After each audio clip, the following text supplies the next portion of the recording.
Welcome back to my YouTube channel. चलिए आज दिखाते हैं हम आपको मौसम। मौसम हो रहा है बेहतरीन, हवा और आंधी, इतनी प्यारे मौसम हो रहा है, बहुत ज़्यादा बाहर घूमने का हो रहा है। लेकिन रात के बज रहे हैं 10। मैं लगा चुकी थी वॉशिंग मशीन, और वॉशिंग मशीन लगाने के बाद में यार मेरे को फिर लेट हो गया क्योंकि मेरे बेबी का सोने का टाइम हो गया।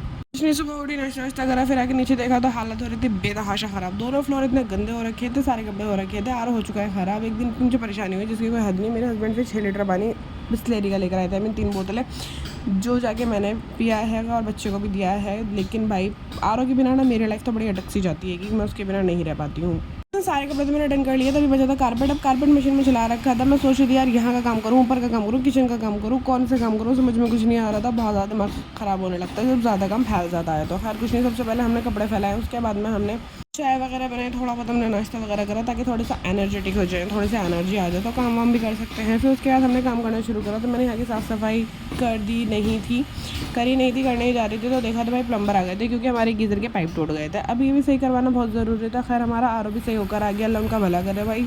आज भाई हमारा आर बहुत जल्दी ठीक करके देते हैं, तो इस चीज़ के लिए तो हम हमेशा उनके शुक्रगुजार रहते हैं। तो खैर ये आने के बाद मुझे बड़ी तसल्ली हुई, मैंने सारा पानी भरा। तो यार होता यह है कि घर में ना काम जब बिगड़ता है ना तो एक साथ बिगड़ता है। हमारा गीज़र ख़राब हुआ, चलो उसकी कोई इतनी नीड नहीं है पर सही कराना ज़रूरी है। बाद में हमारा आर भी ख़राब हो गया, चलो इसकी भाई बहुत ज़्यादा नीड है क्योंकि बच्चे को भी चाहिए, मुझे भी चाहिए।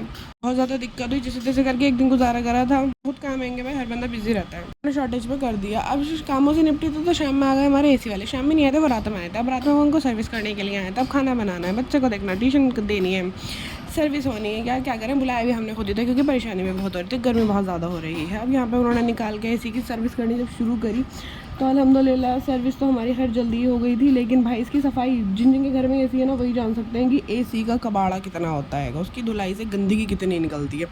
अब लोग को एसी और कूलर को ना कंपेयर कर लेते हैं कि भाई जैसे कूलर को धो धा के चला लिया वैसे ही एसी को कर सकते हो। तो भाई एसी को अगर करना होता तो काश सबसे पहले तो हम ये काम कर लेते। ऐसे कैसे वो होता नहीं है, स्पेशली बुलाना ही पड़ता है, वही आगे सर्विस करते हैं क्योंकि लीकेज चेक करनी होती है, गैस चेक करनी होती है, कूलिंग देखनी होती है, इसकी धुलाई करनी होती है, बहुत कुछ होता है। और इसकी इतनी गंदगी फैलती है जिसकी कोई हद नहीं है। इन्होंने तो अपना काम डम कर देते हैं, लेकिन हमारे लिए जो गंदगी फैल जाती है ना वो हम स्पेशली फ़ोन करके बुलाते हैं कि आइए भाई हमारे घर को गंदा करिए।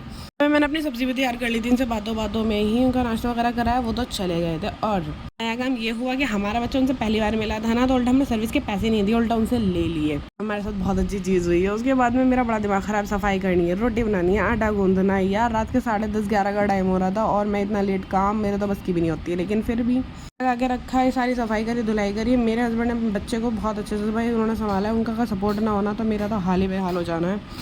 उन्होंने मेरे बच्चे को आज मतलब आई मीन हमारे बच्चे को जितना उन्होंने पूरा दिन केयर करी है ना उसकी, तो भाई मैंने अपने सारे काम अटैम्प्ट कर लिए, अदरवाइज़ मैं कर नहीं पाती। रात के टाइम पे वो सो चुकी थी तो मैं नीचे वाले फ्लोर पे आ गया अपने मी टाइम के लिए कि मुझे थोड़ा सा रिलैक्स चाहिए। मैं बिना बोले नीचे आ गया। आने के बाद मैंने अपने ऑयल से मसाज करी, पैरों को बहुत ज़्यादा दर्द हो रहा था और इससे राहत बहुत मिलती है, बहुत ज़्यादा जल्दी से पेन रिलीफ हो जाता है। तो बस उसके बाद में खैर उसके बाद फिर मैं सो गई थी। तो बस